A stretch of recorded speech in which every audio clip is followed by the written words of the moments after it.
मेरा नाम नमन यादव है। 27 जुलाई 2024 को दिल्ली के ओल्ड राजेंद्र नगर के एक कोचिंग सेंटर के बेसमेंट में पानी भर जाता है। 3 बच्चे वहाँ पे मर जाते हैं। वजह, वो बेसमेंट इल्लीगल था। वहाँ पे जो लाइब्रेरी चल रही थी वो भी इल्लीगल थी। 3 बड़े सवाल जो अभी हमारे सामने उठ रहे हैं। पहला, who should be blamed for this? इन तीनों बच्चों के मृत्यु का जिम्मेदार कौन है? दूसरा, क्या कोचिंग सेंटर्स, क्या कोचिंग इंस्टीट्यूट्स सेफ्टी नॉर्म्स को ताक पे रख के से सारे काम कर रहे हैं? तीसरा, क्या कोचिंग सेंटर्स सिर्फ और सिर्फ पैसा कमाना चाहते हैं? क्या यही मकसद रह गया उन लोगों का? इन सारे मुद्दों के बारे में बात करने के लिए हमारे साथ हैं Vikas Devi Kirti ji. Thank you sir, thank you आने के लिए एएनआई में। शुक्रिया नमन। सर, पहला सवाल यही, ऐसा क्यों लग रहा है कि सबने आपको निशाना सा बना लिया है? और एक सवाल और पूछना है इसी के साथ। 3 दिन हो गए हैं सर, हज़ारों बच्चे हैं, प्रोटेस्ट कर रहे हैं, धरना दे रहे हैं, जस्टिस की मांग कर रहे हैं, लाठियां खा रहे हैं, डंडे खा रहे हैं, पूछ रहे हैं कि विकास जी चुप क्यों थे? तो 2 सवाल हैं, एक तो कि मैं चुप क्यों था और दूसरा कि पहला सवाल आपने क्या पूछा कि ऐसा लग रहा है कि सबने आपके ऊपर सबने निशाना साध दिया मुझ है। पर क्यों निशाना साध हाँ, लिया है। एकदम अर्जुन की आँख की तरह उन्होंने, मछली की आँख की तरह आप पे निशाना साध दिया। मुझ पर निशाना इसलिए साधा है कि ऐसे मामले में कोई एक बलि का बकरा सबको चाहिए होता है, उससे चीज़ें थोड़ी आसान हो जाती हैं। प्रशासन के लिए आसान हो जाता है कि हम बच गए, एक का नाम लगा दो। समाज को भी एक सीधी सीधी बात समझ में आती है कि अच्छा एक आदमी मिल गया, यही जिम्मेदार था, तो वो तसल्ली मिल जाती है कि चलो हमें दोषी मिल गया।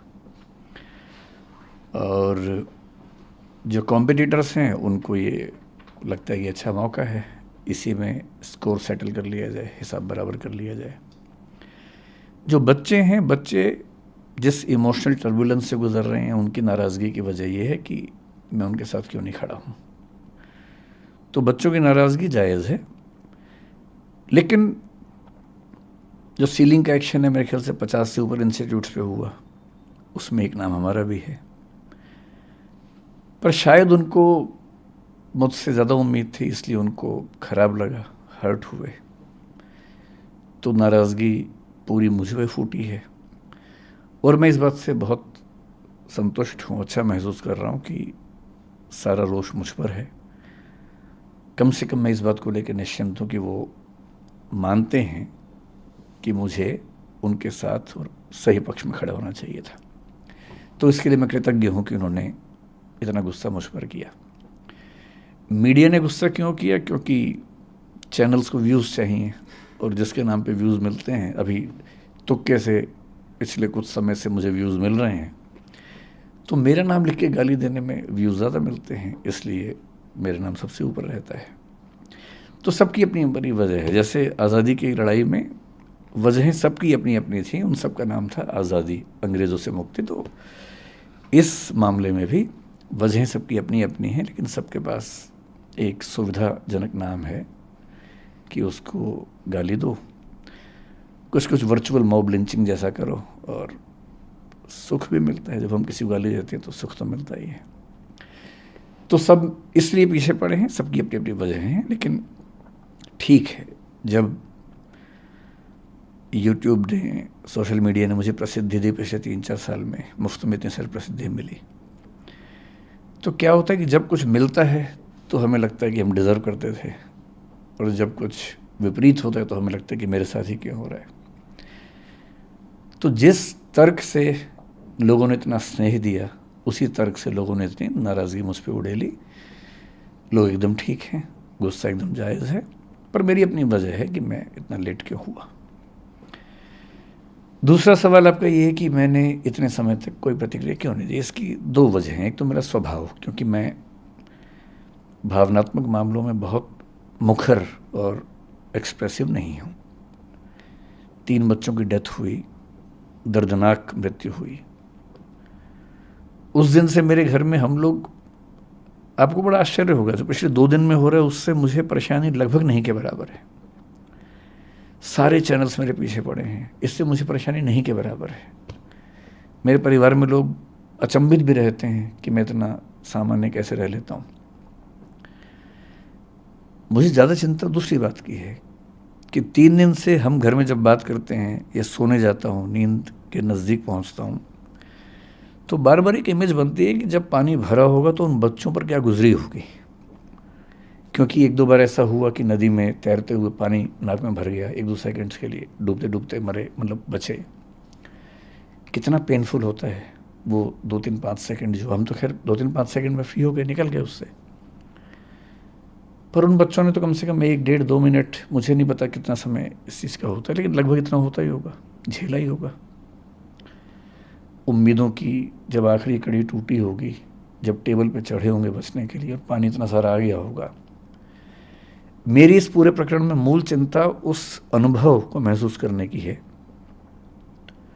और वो दुख है। तो ऐसे दुख में उनके पेरेंट्स को मैं जानता नहीं हूँ, मैं उनसे कैसे अपनी बात कहूँ, कैसे उनसे मिलूँ।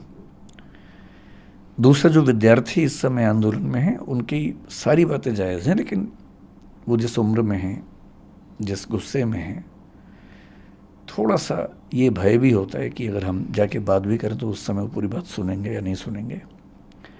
अच्छी बात है कि आज ऐसे 3-4 बच्चों से मेरा मिलना हुआ है। मैं भी एक मीटिंग से आ रहा हूँ, एलजी साहब ने बुलाई थी मीटिंग, उसमें कुछ बच्चे भी आए हुए थे और कई इंस्टीट्यूट्स के ऑनर्स भी थे, दिल्ली सरकार के आला अधिकारी भी थे, डीडीए से, एमसीडी से, फायर डिपार्टमेंट से, चीफ सेक्रेटरी दिल्ली सरकार के वो भी थे।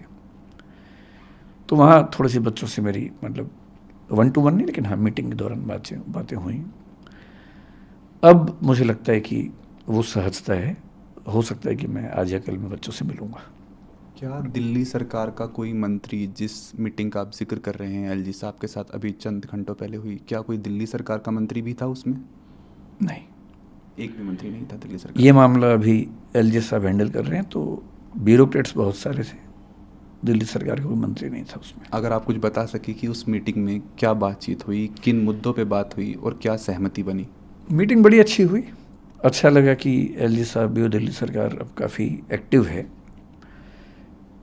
दरअसल उनको भी कुछ मामलों में क्लैरिटी नहीं थी, बच्चों की समस्याएं भी सुनी ने, कोचिंग इंस्टीट्यूट्स का अपना पक्ष क्या है वो भी सुना, कौन से ऐसे नियम कानून हैं जो कन्फ्यूज़न पैदा करते हैं वो भी सुना, सब नोट किया। उसके बाद एक छोटी कमेटी बनाई गई है, उस कमेटी में मैं भी हूँ, कुछ टीचर्स और भी हैं। उसमें अगर मैं ठीक ध्यान कर रहा हूँ तो दिल्ली के चीफ सेक्रेटरी भी हैं, डीडी एमसीडी के जो हेड्स हैं वो भी हैं।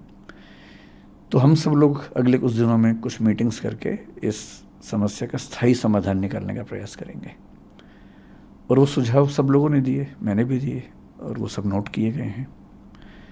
कुछ बातों पर ऐसा लग रहा है कि अच्छा समाधान जल्दी निकल जाएगा। सर, आपके कोचिंग सेंटर की बात करते हैं, दृष्टि आईएएस की बात करते हैं। जो मुखर्जी नगर में जो कोचिंग सेंटर है उसको एमसीडी ने उसका बेसमेंट सील कर दिया था। बच्चे आपके जितने भी स्टूडेंट्स हैं वो दोनों कोचिंग सेंटर मुखर्जी नगर में हो चाहे करोल बाग में हो, वहाँ पे प्रोटेस्ट कर रहे हैं। कुछ बच्चे कल रात को आपके घर के सामने पे पहुँच गए हैं। बच्चों में बहुत आक्रोश है, वो जस्टिस चाह रहे हैं। कहीं ना कहीं आपको ये भी लगा है कि दृष्टि आईएएस से कोई चूक हुई है? मतलब ये कह सकते हैं आराम से कि चूक हुई है, और लेकिन वो चूक ऐसी नहीं थी कि नीयत हमारी खराब रही हो, लेकिन हाँ चूक हुई है नियमों के स्तर पर। इंटरेस्टिंग बात या विचित्र बात ये है कि अगर आप मुझसे पूछें कि दिल्ली में कितने कोचिंग इंस्टीट्यूट्स हैं, मेरा ख्याल है कि उनकी संख्या कम से कम 1000 तो होगी ही, शायद ज़्यादा होगा, 2000 भी हो सकते हैं, ज़्यादा भी हो सकते हैं। जो नॉर्म है फायर एनओसी की, एजुकेशन बिल्डिंग की, अगर आप मुझसे पूछें कि दिल्ली में कितनी बिल्डिंग्स के पास हैं, मेरा अनुमान है कि 2000 में से शायद एक के पास भी नहीं है। एक के पास भी नहीं? जी, ध्यान रखिए मैं जो कह रहा हूँ, fire NOC for educational building. Fire NOC कई तरह के होते हैं, अलग अलग कैटेगरीज में होते हैं, अलग अलग चीज़ों के लिए बने होते हैं। ऐसा नहीं है कि कोशिश हमने या बाकी इंस्टीट्यूट्स ने नहीं की, पर क्या होता है कि जब कोई हादसा होता है उसके बाद मोटी मोटी चीज़ें सतह पे आती हैं कि फायर एनओसी नहीं था, या ये नहीं था, या वो नहीं था, और जनता का आक्रोश फट पड़ता है।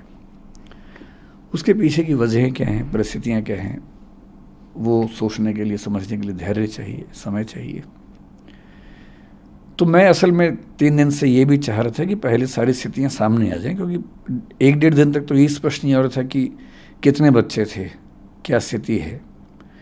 धीरे धीरे चीज़ें स्पष्ट हुई, तो फिर आज ये मीटिंग हुई, तो मेरा ख्याल है कि अब हम उन सब बातों पर ज़्यादा स्पष्ट रूप से बात कर सकते हैं।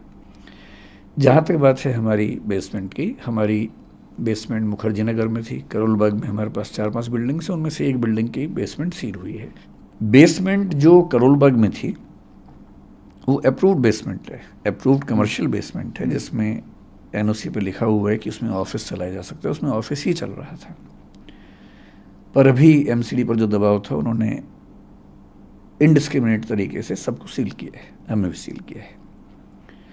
नेहरू विहार में जो बेसमेंट थी, जिसको लेके काफ़ी ज़्यादा शोर हुआ, दरअसल क्या होता है कि जैसी बेसमेंट की बात आई तो सबके मन में बेसमेंट की एक इमेज बन गई है, एक छवि बन गई है। छवि ऐसी है कि एक छोटी सी बेसमेंट है, उसमें कुछ बच्चे बैठे हुए हैं, एक ही दरवाज़ा है, अगर वो बंद हो जाएगा तो क्या होगा। एकदम जायज़ बात है। जो नेहरू विहार की बेसमेंट थी वो किसी घर की बेसमेंट नहीं थी, वो एक कमर्शियल मॉल है, उसकी बेसमेंट है। बहुत बड़े आकार की बेसमेंट है, उसमें 1 नहीं 2 नहीं 7 एग्जिट हैं, 7 एग्जिट आपस में कनेक्टेड हैं। उसमें क्लासरूम्स थे, हर एक क्लासरूम के अंदर मैप लगे हुए हैं कि किसी भी इमरजेंसी में आप कहाँ कहाँ से बाहर निकल सकते हैं। हमारे स्टाफ के जितने मेंबर्स हैं उन सब की ट्रेनिंग वहाँ पर लगातार होती है। फायर डिपार्टमेंट की मॉक ड्रिल्स वहाँ पर लगातार स्टाफ के साथ होती हैं। मैं अपने होशो हवास में ये बात कह रहा हूँ कि हमें 3 दिन पहले जो इंसिडेंट हुआ उसके पहले ये एहसास था कि वो बेसमेंट शायद दिल्ली के सबसे सेफ इंफ्रास्ट्रक्चर्स में से एक है, क्योंकि जहाँ तक फायर की बात है, और वो बिल्डिंग बनी है नेशनल बिल्डिंग कोड के जो लेटेस्ट प्रतिमान है उनके हिसाब से, क्योंकि वो बिल्डिंग हाल ही की बनी हुई 10-12 साल पहले की बिल्डिंग है। जब वो बिल्डिंग बनी, क्योंकि हम उसके मालिक नहीं हैं, हम उसके टेनेंट हैं, जो उसके मालिक हैं, जब हमने उनसे पूछा, क्योंकि पिछले 1-2 साल से ये प्रोसेस ज़्यादा हुआ शुरू, हमने उनसे पूछा कि क्या आपके पास अथॉरिटी है। उन्होंने कन्वेंस डीड की कुछ चीज़ें अंडरलाइन करके दी, जो उन्होंने हाई कोर्ट में भी दिखाई। हाई कोर्ट में इस पर 1-1.5 साल से केस भी चल रहा है। डीडी और एमसीडी के बीच में कुछ कन्फ्यूजन्स हैं, कई चिट्ठियाँ एमसीडी ने लिखी हैं, कई डीडी ने जवाब दिए हैं। अब कोर्ट में कल फिर उसकी अर्ली हियरिंग होने वाली है, उसमें वो बात भी आने वाली है 28 अगस्त को, वरना वो हियरिंग थी 28 अगस्त को, फैसला वैसे भी होने वाला था कि ये अलाउड है या नहीं, उसके बाद हम शायद हटते ही। और पिछले 1 साल में हमने अपने स्टूडेंट्स को न केवल क्लास में मैंने बताया कई बच्चों को, अब जो एकदम लेटेस्ट वाले बच्चे हैं उनको छोड़ दें, क्लास में जा के सबको बताया कि ऐसा हो सकता है कि हमें इसकी परमिशन ना मिले, उस केस में हम शिफ्ट करेंगे। यहाँ तक कि उनसे आज से करीब 1 साल पहले की बात होगी, उनसे हमने ऑनलाइन एक फॉर्म भरवाया कि उस केस में वो कहाँ जाना पसंद करेंगे, करोल बाग जाना पसंद करेंगे, यहाँ रहना पसंद करेंगे, या अभी तय नहीं कर पा रहे हैं, बाद में तय करेंगे। वो डेटा हमारे पास पूरा है कि उन बच्चों ने 1 साल पहले क्या क्या वोट भरा, और सहमति ये थी कि अभी सरकार में वो हाई कोर्ट में केस चल रहा है, जैसे उस पर कोई निश्चित निष्कर्ष आएगा उसके बाद हम उस तरह से काम करेंगे। हमें ऐसा लगता था कि जो चिंता ज़्यादा फायर की है, और ऐसा पिछले साल हुआ भी था। दिल्ली में एक घटना हुई थी, कुछ साल पहले सूरत में हुई थी, अभी गुजरात में 1-2 घटनाएं और घटी हैं कि गेमिंग जोन में अचानक आग लगी। दिल्ली में जिस तरह की गर्मी इस साल थी, उस समय हम भगवान से प्रार्थना करते थे कि किसी इंस्टीट्यूट में कोई हादसा ना हो जाए, क्योंकि इतनी गर्मी थी, रात दिन एसी चल रहे थे, उतना लोड उठाना बड़ा मुश्किल होता है। मुखर्जी नगर की बात नहीं है, पूरी दिल्ली में जहाँ जहाँ कोचिंग इंस्टीट्यूट्स हैं, आप कहीं जाके सर्वे करके देखिए, अधिकांश इंस्टीट्यूट्स में केवल एक एंट्री एक एग्जिट है, एक ही रास्ता है। सबसे बड़ी चिंता, उसी रास्ते पर मीटर लगे हुए हैं बिजली के। जो पिछले साल दिल्ली की एक संस्था में आग लगी, जिसमें कुछ बच्चों को 3rd फ्लोर से जंप लगाना पड़ा, चोटें लगी, लेकिन गनीमत है कि कोई कैजुअलिटी नहीं हुई। क्या हुआ था उसमें? एक ही रास्ता है, उसमें मीटर है, उसमें आग लग गई, धुआं ऊपर गया, और शुरू में बच्चे ऊपर छत पे नहीं जा पा रहे थे, बाद में फिर दरवाज़ा खुला, वो चले गए वहाँ पर, लेकिन तब तक कुछ बच्चे जंप लगा चुके थे। चाहे सूरत हो चाहे कुछ भी हो, मूल खतरा आग से होता है। और दिल्ली में जब गर्मी पड़ती है और जब सर्दियाँ पड़ेंगी, सर्दी में फिर हीटर चलेंगे बहुत ज़्यादा, गर्मी में विशेष रूप से 1 महीना इतनी दिक्कत रहती है। और इस साल हमने पहली बार ऐसा किया कि गर्मियों में बच्चों को ये कह के लगभग 15 दिन या 1 महीने की छुट्टियां दी, ऑनलाइन क्लास करवाई कि गर्मी ज़्यादा है, कहीं इस समय ऐसा ना हो कि एसी चलने से कोई आग लग जाए, हादसा हो जाए।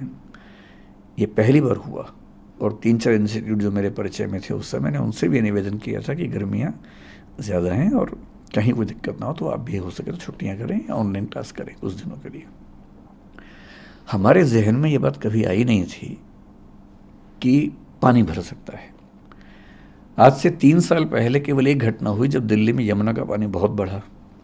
इस मॉल के पास में एक नाला है, करीब 50 एरियल डिस्टेंस 50 मीटर के आसपास या 30 मीटर के आसपास होगा वहाँ से, उसमें पानी का लेवल भरने लगा।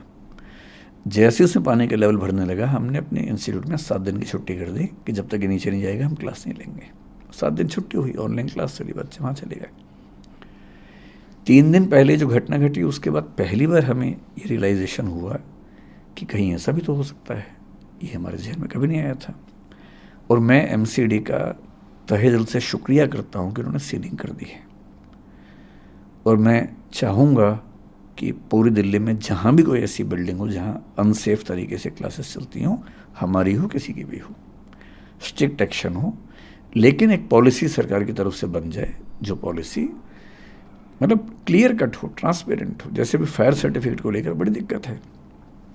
आप फायर डिपार्टमेंट से सर्टिफिकेट जब मांगते हैं, पहली बात तो वो सीधे इश्यू नहीं करते, वो कहते हैं कि आप एमसीडी के थ्रू आओ, डीडीए के थ्रू आओ। आज की मीटिंग में ये प्रस्ताव भी रखा गया और आज फायर डिपार्टमेंट ने कहा कि हम एक ऐसी व्यवस्था बनाएंगे कि सीधे हमसे आप सर्टिफिकेट ले सकते हैं। फायर डिपार्टमेंट से सर्टिफिकेट मिलता भी है तो उस पर क्लियर क्या लिखा होता है, क्योंकि वो बिल्डिंग कमर्शियल है तो कमर्शियल सर्टिफिकेट है। एमसीडी कहती है कि एजुकेशनल सर्टिफिकेट चाहिए। एजुकेशनल बिल्डिंग का certificate to the best of my knowledge Delhi में एक भी प्राइवेट संस्था के पास नहीं है, केवल कॉलेज, यूनिवर्सिटी, स्कूल को मिलता है। और ये भी क्यों हुआ? क्योंकि 2020 से पहले डीडीए की भाषा में हम एजुकेशनल बिल्डिंग वाली एक्टिविटी में नहीं थे, हम कमर्शियल एक्टिविटी में थे। कोचिंग इंस्टीट्यूट्स जीएसटी के हिसाब से आज भी कमर्शियल एक्टिविटी है और इसलिए जो जीएसटी में हमारा टैक्स जमा होता है वो कमर्शियल कोचिंग नाम से होता है, तो हम कमर्शियल एक्टिविटी हैं। कमर्शियल एक्टिविटी का मतलब है कमर्शियल बिल्डिंग में हम काम कर सकते हैं। हम वहाँ काम करते थे। जिस मॉल की बात आप कर रहे हैं उस मॉल के मालिक ने मुझे कई बार ये विश्वास दिलाया है कि कमर्शियल मॉल के तौर पर इसके पास एनओसी है। कैसे है? कन्वेंस डीड में लिखा हुआ है, DDA is giving the conveyance deed on the basis of the fire clearance received from the fire department. लेकिन बेसमेंट के पास पूरी क्लैरिटी ऐसी नहीं थी। इसका क्या जवाब दिया उन्होंने कि 2018 में जब एफएआर के रूल्स चेंज हुए, फ्लोर एरिया रेशो बोलते हैं, जब रूल्स चेंज हुए तो एडिशनल एफएआर उनको मिला है और एडिशनल एफएआर के लिए उन्होंने डीडीए में अप्लाई किया हुआ है कमर्शियल एफएआर बनाने के लिए। अगर वो कमर्शियल एफएआर है तो कमर्शियल एक्टिविटी वहाँ हो सकती है। We have been under this impression. और हमेशा ध्यान रखना है, जब बेसमेंट को लेके हमें खूब आजकल नाराज़गी है, ठीक है होनी चाहिए, हम एकदम सहमत हैं कि बेसमेंट सील हो जानी चाहिए, लेकिन दिल्ली की मेट्रो बेसमेंट में चलती है, अंडरग्राउंड ही चलती है। पालिका बाज़ार बेसमेंट में ही है। दिल्ली के लगभग हर मॉल में बेसमेंट में बहुत बड़े शॉपिंग कॉम्प्लेक्सेस हैं, वहाँ लाखों लोग शॉपिंग करते हैं वहाँ पर, क्योंकि वहाँ की जो बेसमेंट्स हैं ठीक तरीके से बनाई गई हैं। और कमर्शियल मॉल की तरफ से हमें ये बार बार आश्वासन मिला कि वो बेसमेंट उसी तरीके से बनी हुई है। और उन्होंने कहा कि हमने डीडीए में अप्लाई किया है कि हमें कमर्शियल एफएआर में इसका एनओसी मिले। अगर कमर्शियल एनओसी मिल जाता, एनओसी क्यों नहीं मिल रहा? डीडीए का मानना है कि ये काम एमसीडी का है, एमसीडी का मानना है कि काम डीडीए का है। एमसीडी ने कई पत्र डीडीए को लिखे, डीडीए ने कई पत्रों में जवाब एमसीडी को दिया और यहाँ तक कहा कि हमारे पास डॉक्यूमेंट्स नहीं हैं, ये आपको देखना पड़ेगा। पिछली मीटिंग में हाई कोर्ट में डीडीए ने पहली बार ये कहा कि हम एमसीडी को राइट्स दे रहे हैं और अब एमसीडी जो कल हियरिंग होने वाली, शायद उसके बाद हमें वैसे भी इशू करती, या तो परमिशन मिल जाती या वो इशू करती कि आपको ये छोड़ना पड़ेगा, तो हम छोड़ते उसको। मतलब बेसमेंट होने मात्र से चीज़ें जैसी फैल जाती हैं। मैं आपसे फिर कह रहा हूँ, ऑन रिकॉर्ड कह रहा हूँ, उस बेसमेंट का पूरा लेआउट स्ट्रक्चर एमसीडी को हमने सबमिट किया हुआ है। डीडीए को सबमिट किया हुआ है, फायर डिपार्टमेंट को सबमिट किया हुआ है एनओसी के लिए कुछ महीने पहले। अब तक वहाँ से रिजेक्शन भी नहीं आया उसका। और उसमें 7 फायर एग्जिट्स बड़े बड़े, वो सब उसमें नक्शे में है, और नक्शे में नहीं है, वो रियलिटी में भी है। सर आपने अभी एक बात बोली, लेकिन इसके बावजूद पिछले 3 दिन में जो घटना घटी, उसे देखने के बाद मुझे एहसास है कि ये केयरलेसनेस थी, हमारे दिमाग में बात कभी नहीं आई। और मैं आपके चैनल पर बड़ा खुल के कह रहा हूँ कि परमिशन कभी भविष्य में मिल भी गई तो भी हम बेसमेंट में काम नहीं करेंगे। मैं इसका भरोसा आपको दे रहा हूँ। और मैं चाह रहा हूँ पूरी दिल्ली में एक भी कोचिंग इंस्टीट्यूट बेसमेंट में ना चले, और ऊपर भी चले तो फायर सेफ्टी के साथ चले। मैं आपको एक बात और स्पष्ट कर देता हूँ यहाँ पर। आपको हो सकता लगे कि मैं बहुत बड़ी बात बोल रहा हूँ, मैं खुल के ये बात कह रहा हूँ। बिल्डिंग सेफ्टी नॉर्म्स के मामले में जितनी शिद्दत से हम कोशिश करते हैं, मुझे भरोसा है कि वैसी शिद्दत कहीं आपको नहीं मिलेगी। अगर आप चाहेंगे, मैं भी आपको अपने व्हाट्सएप में एक चीज़ दिखाऊंगा। हमारे पास एक, आप, मुझे नहीं पता बाकी इंस्टीट्यूट्स क्या करते हैं, मैं अपना बता रहा हूँ आपको। 2 महीने पहले, 3 महीने पहले हमने एक वैकेंसी निकाली, क्योंकि हमने 1.5 साल पहले एक डिविजनल हेड रैंक का ऑफिसर बनाया अपनी कंपनी। डिविजनल हेड हमारे यहाँ सीनियर मैनेजमेंट का पार्ट है, जो केवल सेफ्टी देखेगा बिल्डिंग्स की। उसका एक ही काम था, बिल्डिंग की सेफ्टी देखना। जनवरी 2023 में हमने एक व्हाट्सएप ग्रुप बनाया, मैं उसका मेंबर हूँ। उस ग्रुप का काम क्या है, 16 पॉइंट्स उसमें लिखे हुए हैं, जिसमें एक लिखा हुआ है कि मैंने चेक कर लिया है कि सारे दरवाजे खुले हैं, फायर एग्जिट साफ़ है, उसमें कोई बाधा नहीं है, छत के दरवाजे खुले हुए हैं, कोई इमरजेंसी होने पर बच्चे बाहर निकल सकते हैं। वो सब 16 पॉइंट्स हैं उसमें। ये 16 के 16 पॉइंट्स पे हमारी हर बिल्डिंग के बिल्डिंग इंचार्ज को रोज़, ये मैं महीने की बात नहीं कर रहा हूँ, रोज़ की बात कर रहा हूँ, एक अपडेट डालना होता है कि मैंने ये सारे 16 पॉइंट चेक कर लिए हैं, ये सारे ठीक हैं, अगर इसके बाद भी कोई दिक्कत आती है तो मैं इसके लिए ज़िम्मेदार हूँ। ये रोज़ होता है। आप अगर व्हाट्सएप मेरा देखना चाहेंगे, इसके बाद देखिएगा। और ये हर बिल्डिंग के लिए रोज़ होता है। इसके अलावा 3 महीने पहले हमने एक वैकेंसी निकाली, 2 महीने पहले ज्वाइनिंग हुई मई के अंत में, एक ऐसे व्यक्ति की जिसका नाम ही है फायर एंड सेफ्टी ऑफिसर। उनका काम क्या है, वो 14 साल से बड़े बड़े मॉल, बड़े बड़े हॉस्पिटल्स में, फोर्टिस जैसे हॉस्पिटल में, एम्बियंस जैसे मॉल में फायर एंड सेफ्टी काम कर चुके हैं। वो दृष्टि के पेरोल पे हैं। उनका एक ही काम है कि सारी बिल्डिंग्स का ऑडिट करना, और जहाँ ज़रा भी दिक्कत है सेफ्टी के मामले में उसको ठीक करना। उनके अंडर हमने फायर मार्शल्स नियुक्त किए हैं अपनी बिल्डिंग्स में, ताकि कभी फायर की दिक्कत आए तो नॉर्मल स्टाफ ट्रेंड है हमारा नियम है कि जब भी कोई स्टाफ ज्वाइन करता है, MTS मल्टीटास्किंग स्टाफ जो होता है, 7 दिन के अंदर उसकी फायर ट्रेनिंग होती है। और इसके अलावा अब हम फायर मार्शल्स हर बिल्डिंग में अपॉइंट कर रहे हैं, ताकि कभी फायर हो जाए, क्योंकि वो ट्रेंड हैं, बहुत ज़्यादा सीख के आए हैं, तो वो तुरंत आग बुझा देंगे, जबकि बाकी लोग शायद उतना तुरंत ना बुझा सके।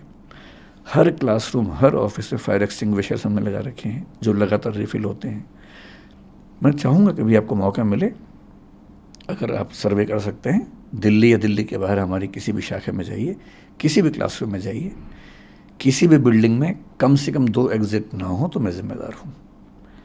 हम ऐसी बिल्डिंग रेंट पे लेते ही नहीं जिसमें फायर एग्जिट ना हो। कई बिल्डिंग्स में आप देखेंगे लोहे का बहुत बड़ा फायर एग्जिट बना हुआ, चाहे करोल बाग में देखें, चाहे जयपुर में देखें, चाहे इलाहाबाद में देखिए। वो हमारी शर्त होती है। इंदौर में हमें 1.5 साल एक्स्ट्रा लग गया, केवल इसलिए कि एक भी बिल्डिंग ऐसी नहीं मिल रही थी जहाँ 2 एग्जिट हों। हमने एक लैंडलॉर्ड से बात करके उसकी ज़मीन पे, प्लॉट पे बिल्डिंग बनवाई 2 फायर एग्जिट वाली, और वहाँ काम शुरू किया। 2 साल लेट काम शुरू किया, सिर्फ इसलिए कि किसी भी स्थिति में किसी बच्चे या स्टाफ की ज़िंदगी से समझौता ना हो। हमारी नीयत ऐसी ही है। एक गलती हुई समझने में, मैं पूरे देश से, पूरे समाज से माफ़ी मांगता हूँ कि हाँ वो गलती हुई, आगे वो गलती नहीं होगी। Sir, if I am not mistaken, आपने अभी थोड़ी देर पहले कहा कि MCD ने जो एक्शन लिया है आपके बेसमेंट के खिलाफ, जो सील किया गया है जी, वो डिस्क्रिमिनेटरी है।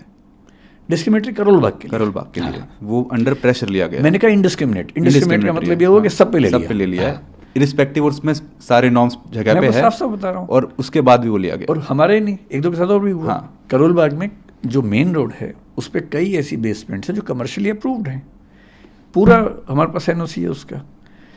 भाई MCD ने उसको अप्रूव किया, कमर्शियल बेसमेंट के नाम से अप्रूव किया। कमर्शियल बेसमेंट में लिखा है कि क्या क्या एक्टिविटीज़ कर सकते हैं, ऑफिस चला सकते हैं या गोदाम बना सकते हैं, या एक दो चीज़ें और लिखी हैं। ऑफिस ही चल रहा है, 2 एग्जिट हैं, छोटे छोटे एग्जिट हैं 2, सारे फायर प्रोविजंस हैं, पर सील किया। वहाँ पे कोई क्योंकि क्लासेस नहीं चल रही थी, कोई क्लास नहीं, एक भी नहीं। बेसमेंट में कोई करोल बाग में एक भी नहीं, एक भी क्लास क्लास नहीं चल रही थी। ऑफिस क्लास हमारी बेसमेंट में सिर्फ मुखर्जी नगर नेहरू विहार में हाँ। चल रही थी। उसकी वजह ये है, और बाकी 1-2 सेंटर्स में बहुत छोटी 2 क्लासेस, क्योंकि वहाँ पर ऐसी शायद मेरे ख्याल से मनाही नहीं है, बहुत छोटे 10, 20, 50 बच्चों वाले जो क्लासेस होते हैं, वो भी मैंने कल मना करवा दिया कि वहाँ नहीं चलाएंगे हम। मुखर्जी नगर में दिक्कत क्या है कि बहुत छोटा इलाका है, छोटे छोटे घर हैं वहाँ पर। उन सब घरों में एक एंट्री एग्जिट है। अगर आप वहाँ क्लास चलाएं, 200 बच्चे हैं, 100 बच्चे हैं, और आग लग जाए तो बहुत रिस्की हो जाता है, जो एक इंसिडेंट दिखा भी हमने। मेरी समझ में उस इलाके में सबसे ज़्यादा सुरक्षित बिल्डिंग वही कमर्शियल मॉल की है जो हमने ली। हमने 2012-13 में वहाँ काम करना शुरू किया, केवल ऊपर, बेसमेंट का हमें आइडिया भी नहीं था। वहाँ बेसमेंट में 3 इंस्टीट्यूट क्लासेस चलाते थे, बाद में एक और बढ़ा, 4 हो गए, हम नहीं थे। 2017-18 के आसपास शायद पहली बार हमें जब ज़रूरत पड़ी तो पता लगा कि ये क्लासरूम नीचे उपलब्ध है। वहाँ 3-4 इंस्टीट्यूट चल रहे थे पहले से, तो हमने ये एज्यूम किया कि इसके हमारे परमिशंस होंगी, तो हमने लिया। धीरे धीरे कंपटीशन ऐसा हुआ कि वो इंस्टीट्यूट वहाँ से चले गए, क्योंकि उतना नहीं मैनेज कर पाए। जब वो चले गए तो मॉल के मालिक ने हमसे कहा कि अगर आप चाहें तो आप इसको ले लीजिए। हमने लिया। आखिरी एक और इंस्टीट्यूट था, उसने भी कुछ दिन पहले तक रखा हुआ था, बाद में फिर वो मॉल की तरफ से हमें मिला। वहाँ हम IAS के जो मेंस वाले बच्चे हैं, मेंटरशिप लाइब्रेरी चलाते थे, अब वो बंद हो गई, उनका 1.5 महीने बाद मेंस है, तो हम अभी उनके लिए भी रास्ता निकाल रहे हैं कि उनको कहाँ बिठाएं। उनकी भी दुविधा है। सर अभी एक ये प्रेस रिलीज़ आई है 2:41 पे, इसके 2-3 पॉइंट्स पे मैं आपसे बात करना चाहूँगा। जो हमारी प्रेस रिलीज है दृष्टि IAS ने जो आपने मेरी तरफ से, हाँ आपकी तरफ से है, जो सोशल मीडिया हैंडल पे अपलोड किया गया। 2-3 पॉइंट है, मुझे उस पर बात करना है, लेकिन एक चीज़ मुझे उससे आपसे पहले पूछनी है। जब मैं ट्विटर पे कमेंट सेक्शन में जा रहा था इसमें, तब बहुत सारे स्टूडेंट्स का ये आक्रोश था कि विकास जी हमारे साथ एक बार ग्राउंड पे आए तो सही, एक बार हमारी बात तो सुने, एक बार हमारे बीच में बैठे तो सही। वो आए ही नहीं अभी तक, 3 दिन हो गए हैं। कुछ बाकी टीचर्स भी आए हैं, मिनिस्टर्स भी गए हैं, लेकिन जो टीचर जिसे हम इतना प्रेम करते थे, जिसे इतना सुनते थे, जिसे इतना फॉलो करते थे, वो 3 दिन बाद स्टेटमेंट रिलीज़ कर रहा है और हमारे बीच नहीं आया। नहीं, देरी के लिए तो हमने खेद जताया है, क्योंकि मैं आप स्टूडेंट से मिलने जाएंगे? एकदम जाऊँगा। मैं दरअसल कोशिश करता हूँ, मेरी हमेशा से आदत रही है कि चीज़ें पूरी स्पष्ट होने के बाद प्रतिक्रिया दूँ, हड़बड़ी में ना दूँ। तो मैं थोड़ा वेट कर रहा था, मेरा ख्याल है कि थोड़ा पहले कर देना चाहिए था। दूसरा, स्टूडेंट से अब तक नहीं मिलने की वजह वही थी कि आक्रोश जब बहुत ज़्यादा होता तो आप अपनी बात ठीक से रख भी नहीं सकते हैं। मेरा ख्याल है कि आज या कल में मैं उन बच्चों से मिलूँगा, और मुझे उम्मीद है, और बच्चे दिल के बड़े कोमल होते हैं, जितना जल्दी नाराज़ होते हैं उतना जल्दी वो ठीक हो जाते हैं।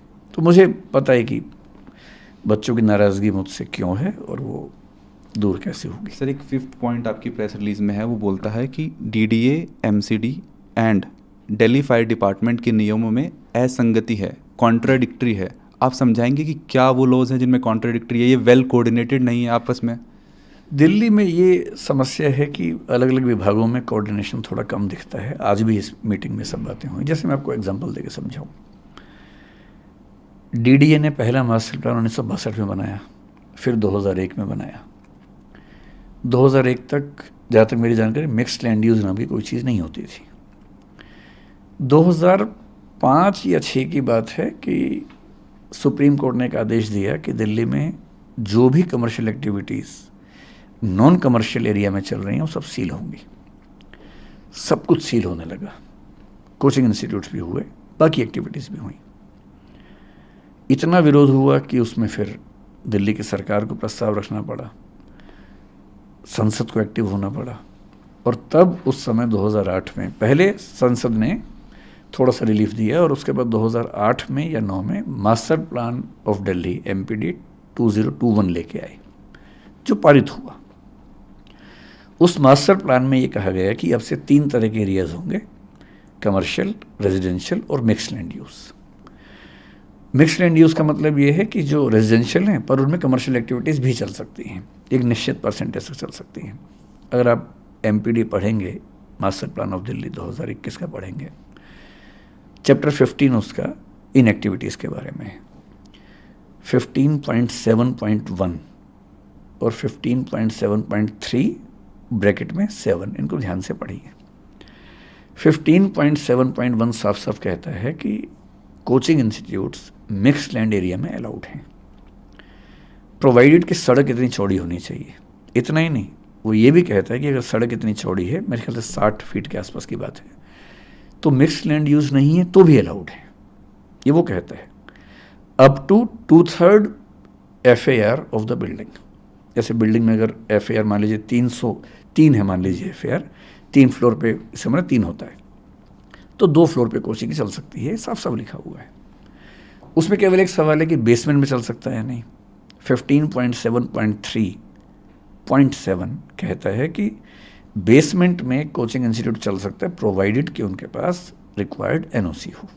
ठीक, ये लिखा हुआ है। NOC एजुकेशनल बिल्डिंग का MPD में जिक्र नहीं है उस चीज़ का। ये बात मैं 2008 की कर रहा हूँ। 2008 के बाद क्या हुआ, अब उसके तहत मिक्स्ड लैंड यूज़ में बहुत सारे इंस्टीट्यूट चलने लगे। फायर NOC की ज़रूरत है या नहीं, इसके लिए हम क्या पढ़ेंगे, हम दिल्ली फायर डिपार्टमेंट के जो रूल्स हैं, फायर एक्ट है 2007 का, फायर रूल्स हैं 2010 के, आप खुद रेफर कीजिए, मैं सारे आपको तथ्य बता रहा हूँ। फायर रूल्स में रूल नंबर 27 पढ़ लीजिए, साफ साफ क्या कहता है। रूल नंबर 27 साफ साफ कहता है कि अगर कोई बिल्डिंग रेजिडेंशियल है और 15 मीटर तक की है तो उसको NOC नहीं चाहिए। अगर कोई बिल्डिंग कमर्शियल है और 15 मीटर तक की है तो उसको NOC नहीं चाहिए। ऐसे आपके पास वही डॉक्यूमेंट है क्या? मुझे याद है पूरा, मैं आपको ऐसे सुना देता हूँ। पर वो एक बात कहता है कि अगर कोई बिल्डिंग एजुकेशनल है तो उसको 9 मीटर तक NOC नहीं चाहिए, 9 मीटर के ऊपर NOC चाहिए। ये रूल नंबर 27 में लिखा हुआ है। अब क्या स्थिति है, जो कोचिंग इंस्टीट्यूट्स हैं, हम मान के चल रहे हैं कि रेजिडेंशियल एरिया में या कमर्शियल एरिया में चल रहा है। भारत सरकार GST में कमर्शियल कोचिंग उनको बोलती है, तो हम कमर्शियल एक्टिविटी माने जाते हैं। अगर हम मॉल की बात करें तो 15 मीटर से ऊंचा नहीं है वो। रेजिडेंसीज की बात करें 15 मीटर से ऊंचे नहीं है। पिछले 10 साल में जिसने फायर डिपार्टमेंट से NOC मांगा, एक ही जवाब आया कि आपको ज़रूरत नहीं है। ठीक, उन्हें नहीं मिला, किसी को नहीं मिला क्योंकि ज़रूरत नहीं है। As per rule 27 they are not suppose to give the NOC। उनकी भी गलती नहीं है, वो तो रूल्स के हिसाब से काम कर रहे थे। अब दिक्कत ये है कि उन्हीं बिल्डिंग्स में बच्चे पढ़ रहे हैं। कोचिंग इंस्टीट्यूट्स को रेगुलेट करने के लिए अब तक कोई अथॉरिटी नहीं है, कोई कानून नहीं है। जैसे कॉलेज के लिए है, स्कूल के लिए है, यूनिवर्सिटी के लिए है, कोचिंग के लिए नहीं है। अभी भारत सरकार ने एक प्रपोजल दिया है, क्योंकि एजुकेशन कॉन्करेंट सब्जेक्ट है तो सेंटर अपनी ताकत थोपने से बचता है। वो राज्यों से बोलता है कि आप नियम बनाओ, एक पॉलिसी फ्रेमवर्क दिया, राज्यों से कहा कि आप इसके बेस से पॉलिसी बनाइए। अभी तक मेरे ख्याल से किसी राज्य ने बहुत सीरियस स्टेप नहीं लिए। हालांकि कुछ राज्यों ने, बिहार ने, उत्तर प्रदेश ने, शायद राजस्थान ने पहले से एक पॉलिसी बना रखी थी अपनी। अब स्थिति ये है कि कोचिंग चल रही है, फायर NOC की ज़रूरत नहीं है क्योंकि रूल ये कहता है। पिछले साल एक घटना घट गई दिल्ली में। जब वो घटना घटी तो सबको चिंता हुई, वो भी लाजमी बात है, चिंता होनी चाहिए।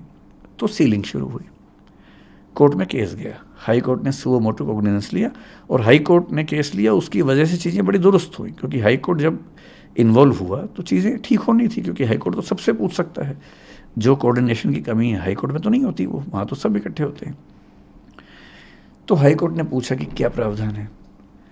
अब इस बीच में DDA ने 2020 में यूनिफाइड बिल्डिंग बाई लॉज में संशोधन किया, जो 2016 के नियम थे। उसमें क्या किया, एजुकेशनल बिल्डिंग के हेडिंग में कोचिंग इंस्टीट्यूट्स का नाम लिख दिया, जो कि पहले नहीं लिखा हुआ था। तो 2020 से कोचिंग इंस्टीट्यूट्स में नॉर्म कौन सी लागू होगी, एजुकेशनल बिल्डिंग की। एजुकेशनल बिल्डिंग के लिए नियम बहुत सख्त हैं, और इसका मतलब है कि मास्टर प्लान में संशोधन के बाद जिन लोगों ने मिक्स लैंड में कोचिंग चलाया, कन्वर्जन चार्ज पे किया, 10 साल का पार्किंग चार्ज पे किया, जो कि नियम था उस समय का, अब वो भी वहाँ नहीं चलेंगे। तो हाई कोर्ट में पॉइंट्स उठाए गए, सब लोगों ने उठाए। वहाँ पर होते होते कन्फ्यूज़न ये था कि नेशनल बिल्डिंग कोड ये कहता है कि 100 से कम बच्चे अगर हैं तो उस बिल्डिंग को एजुकेशनल बिल्डिंग नहीं माना जाएगा। ठीक, लेकिन यूनिफाइड बिल्डिंग बाई लॉज 2020 उसमें एक लाइन आ गई कि अगर 20 से ज़्यादा बच्चे हैं तो एजुकेशनल बिल्डिंग माना जाएगा। अब एक ही राज्य में दो कानून अलग अलग बात कह रहे हैं। इसका मतलब ये हुआ कि 20 से ज़्यादा बच्चे, अगर 30 बच्चे हैं तो एक कानून के हिसाब से एजुकेशनल बिल्डिंग है, एक के हिसाब से नहीं है। अब एमसीडी ने जब सीलिंग शुरू की तो दिल्ली फायर डिपार्टमेंट ने पिछले 1 साल में क्या स्टैंड रखा, बड़ा क्लियर स्टैंड रखा और अच्छा स्टैंड रखा। उन्होंने अपनी समझ से अच्छा रखा। उन्होंने कहा कि एजुकेशनल बिल्डिंग के लिए जो फायर नॉर्म्स है रूल 27 में वो ये हैं कि अगर 9 मीटर तक की बिल्डिंग है तो वहाँ तक हमें एनओसी नहीं चाहिए। लेकिन आप ढूंढ रहे हैं उसको, नहीं। देखिए रूल नंबर 27 को देखिए, उसमें है, उसमें क्या था कि कमर्शियल और रेजिडेंशियल बिल्डिंग को 15 मीटर तक एनओसी नहीं चाहिए।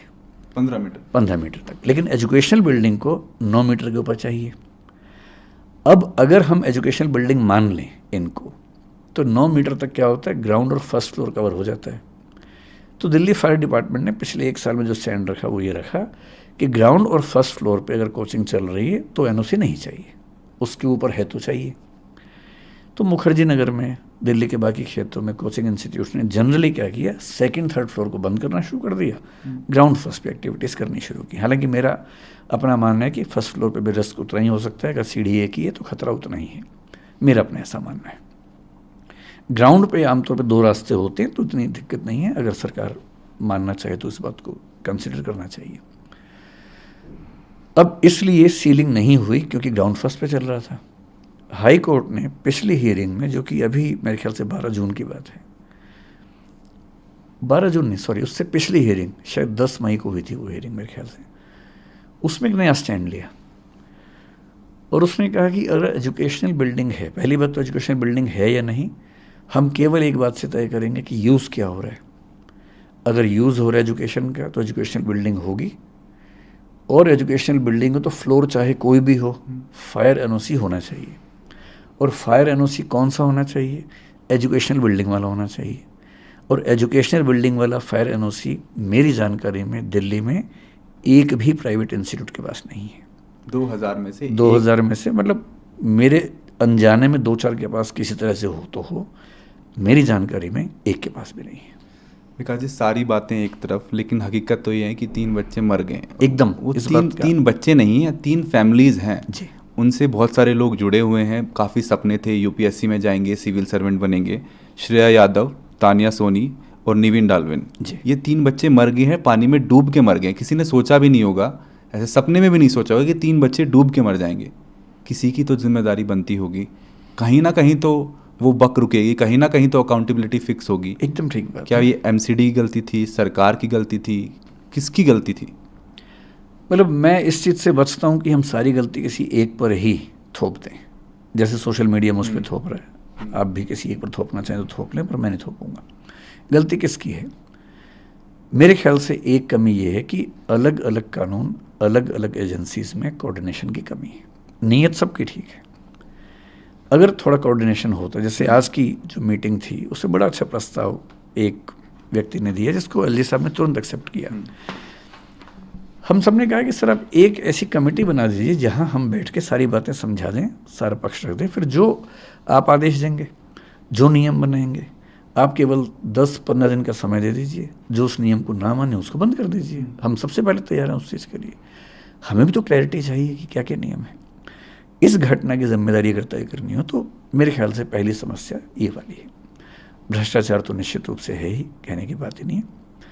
अगर आप उस दिन के वीडियो को देखेंगे तो मैं बहुत परेशान रहा उस वीडियो को देख के कि सड़क पर बहुत पानी भरा हुआ है। बेसमेंट का जो लेवल है वो सड़क के लेवल से बहुत ही नज़दीक है, ऊंची बेसमेंट नहीं है, लगभग उसी लेवल की बेसमेंट है। बहुत खतरा नज़र आ रहा है कि अगर पानी उछला तो अंदर चला जाएगा। इतने में एक जीप वहाँ से गुजरी और मुझे आज पता लगा कि वहाँ एक बड़ा सा पैनल रख के रोका हुआ था पानी को अंदर जाने से, और अंदर बच्चे लाइब्रेरी में बैठे हुए थे। जैसी वो जीप तेज़ी से गुजरी, पानी ज़ोर से उछला और उस पानी से वो टूट गया जो टेम्परेरी रास्ता बना हुआ था, तो पानी अंदर जाने लगा। तब भी हमें दुविधा थी कि अचानक इतना पानी कैसे गया होगा, क्योंकि अगर 30-40 बच्चे थे और पानी आते हुए देखेंगे तो शायद निकलने का रास्ता रहता। एक तो दरवाज़ा बंद हुआ जो बायोमेट्रिक होने की वजह से हुआ, ये बहुत बड़ी समस्या हुई। दूसरा जो आज उन बच्चों ने बताया उस मीटिंग में, वो ये था कि पानी एक खास गति से जा रहा था और बच्चे बाहर निकल रहे थे और अनुमान था कि निकल भी जाएंगे, किताबें लेके निकल रहे थे क्योंकि पानी इतना था कि उनको लगा किताबें छोड़ के निकलेंगे तो बचेगा नहीं कुछ। इतनी देर में पानी के बहाव से जो एग्जॉस्ट फैन था, वो जो एरिया था, वो भी टूट गया और जैसे ही वो टूटा पानी का पूरा बांध एक साथ अंदर गया। और उन बच्चों की बात जो मैं समझ पाया कि कमर तक के पानी से सिर के ऊपर तक पानी जाने में केवल शायद 50 सेकंड या 1 मिनट लगा। ये इतना कम टाइम था कि इतने टाइम में शायद हम में से कोई भी ना सोच पाता ना निकल पाता। फिर एलजी साहब ने आज बड़ी अच्छी बात उसमें ये भी कही कि वहाँ जो सीवर लाइन्स थी वो इलीगल कंस्ट्रक्शन से, एंक्रोचमेंट से कवर हो गई थी। ये भी एक समस्या है। एंक्रोचमेंट भी ऐसे तो नहीं होते हैं, उसमें भी कहीं ना कहीं तो कोई ना कोई शामिल होगा ही होगा। मेरा अपना मानना था कि बेसमेंट थोड़ी ऊंची होती बेहतर होता, लेकिन आज मुझे पता लगा कि जो नए नियम हैं जिसमें स्टिल्ट पार्किंग बनाना ज़रूरी है, उसमें शायद 8 सेंटीमीटर का कोई नियम है। अब नियम है या ये मतलब जनरली ऐसा होता मुझे नहीं पता, लेकिन शायद इस वजह से बेसमेंट्स बहुत ऊंची नहीं बनती है दिल्ली में, एक वजह ये भी है। इन सब के साथ मैं ये खुल के मानता हूँ कि इसमें कोचिंग इंस्टीट्यूट्स की एक बड़ी जिम्मेदारी बनती है, हमारी भी बनती है। संयोग की बात है कि हादसा कहीं और हुआ, लेकिन हमें नोशनल सेंस में समझना चाहिए कि हादसा कहीं भी हो सकता था। इसको रेक्टिफाई करना सभी इंस्टीट्यूट की जिम्मेदारी है। मैं अपने हिस्से की जिम्मेदारी बहुत खुल के निभाने को तैयार भी हूँ, तत्पर भी हूँ, और मैं आपके सामने स्पष्ट कर रहा हूँ कि किसी भी सूरत में जो चीज़ें अलाउड नहीं है दिल्ली में वो हम नहीं करेंगे। और चाहे हमें दिल्ली छोड़नी पड़े, चाहे कहीं और जाना पड़े, जो भी अप्रूव्ड बिल्डिंग्स होंगी हम वहीं काम करेंगे। सर, जिस इंसान का आप जिक्र कर रहे थे जो वो जीप चला रहा था, थार चला रहा था, उस बंदे को दिल्ली पुलिस ने अरेस्ट कर लिया है। उसको बताया ये मस्तीखोर है और उसको बताया वो ज़्यादा ज़ोर से गाड़ी चला रहा था, उसकी वजह से वो जो उन्होंने बांध सा लगाया हुआ था वो टूट गया और इसलिए पानी भर गया। उस बंदे को अरेस्ट कर लिया। इसे आप कैसे देखें? ये तो देखिए, जब लोग बहुत आक्रोश में होते हैं उनको खुश करने के लिए, संतुष्ट करने के लिए ऐसे एक्शन सरकार लेती है। सरकार को भी पता है, पुलिस को भी पता है कि इस पर केस ऐसा कुछ बन नहीं पाएगा। मैक्सिमम ये केस बनेगा कि उसने रैश ड्राइविंग करके आसपास के लोगों को परेशान किया, पानी उछाला उनके ऊपर, क्योंकि उसकी ऐसी इंटेंशन नहीं थी। मेंसरिया के बिना आप कैसे आरोप कोई लगाएंगे? तो मेरे ख्याल से अभी जैसे एमसीडी ने बहुत बड़े पैमाने पर सीलिंग की, उसका पर्पस भी ये है कि जो एक नाराज़गी है लोगों में वो तुरंत उससे संतुष्ट किया जा सके। उस व्यक्ति की गिरफ्तारी का मसला भी है। मेरे ख्याल से जब मामला कोर्ट में जाएगा 1-2 हियरिंग में उसे बेल तो मिली जानी चाहिए। सर, भारत में एक और चीज़ होती है कि जब तक कोई बड़ी घटना ना हो ना, तब तक कोई एक्शन नहीं होता। ये कोचिंग इंस्टीट्यूट चल रहे थे, कोचिंग सेंटर चल रहे थे। आप मुखर्जी नगर और ओल्ड राजेंद्र नगर में आप घुसेंगे, आपको दिखते ही पता चल जाता है कि इनमें से किसी के पास एनओसी का एक ही एग्जिट है, वो भी इतना एग्जिट है कि आदमी हाथ भी नहीं कर सकता है, इतना वो एक बंदा जा सकता है। आपको देखते ही पता चलता है कि कहाँ रोका जाए, मतलब कहाँ किस नॉर्म को सेट किया जाए कि ये बंद हो। आंखों से देख के ही पता चल रहा है कि ये सब इलीगल है, ये सब भ्रष्टाचार चल रहा है, किसी के बीच में कोई किसी को पैसे दे रहा है, बहुत सारे नॉर्म्स हैं वो फ्लाउट हो रहे हैं, बहुत सारे नॉर्म्स हैं वो वायलेट हो रहे हैं। तो where should the buck stop? कहीं ना कहीं तो लाइन ड्रॉ करेंगे ना कि मतलब अभी बस मेरे बहुत ख्याल हो गया। से इस हादसे से जो सीखना चाहिए वो ये कि नो कंप्रोमाइज अप्रोच हो। मैं आपको एक और उदाहरण बताता हूँ। अगर आप मुखर्जी नगर जाएंगे, मेरा विश्वास है कि पूरे मुखर्जी नगर में एक ही ऐसी बिल्डिंग है जिसमें 2 एग्जिट्स हैं। एक आध कोई और हो तो मुझे पता नहीं, मैं एक को जानता हूँ, हमारी अपनी बिल्डिंग है। वहाँ कुछ क्लासेस चलती हैं, मेरे ख्याल से अब वो बंद हो जाएंगी, क्योंकि हमें ये चिंता रहती है कि इमरजेंसी में बच्चे कहाँ से निकलेंगे। हम एक तो सीढ़ियों में मीटर आमतौर पे हमेशा ध्यान रखते हैं कि मीटर वहाँ से दूर हो, तब भी कहीं कोई क्राइसिस हो तो बच्चे कहाँ से निकलेंगे। छत के दरवाजे हम हमेशा खोल के रखते हैं और कोशिश करते हैं कि आसपास की छतों पर जाने का ऑप्शन रहे।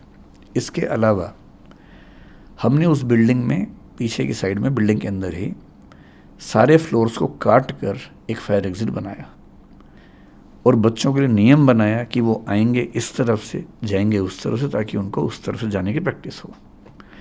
लेकिन उसके बाद भी हमें उसका एनओसी नहीं मिल पाएगा। हालांकि हमने अप्लाई किया हुआ है, देखते हैं रिजेक्शन आता है कि नहीं आता है। उसके पीछे आर्गूमेंट जो होने वाला है वो ये कि एजुकेशनल बिल्डिंग के लिए शायद फायर एग्ज़िट की चौड़ाई एक स्पेसिफिक है, वो मेरे ख्याल से उतने एरिया में नहीं बन पाती है, लेकिन ठीक है। एक दिक्कत इंस्टीट्यूट्स की भी आप समझें कि वो सब एक साथ हैं, एक हब है, बच्चे भी वहाँ हैं। अगर आप किसी एक को बाहर निकाल देंगे तो ख़त्म हो जाएगा।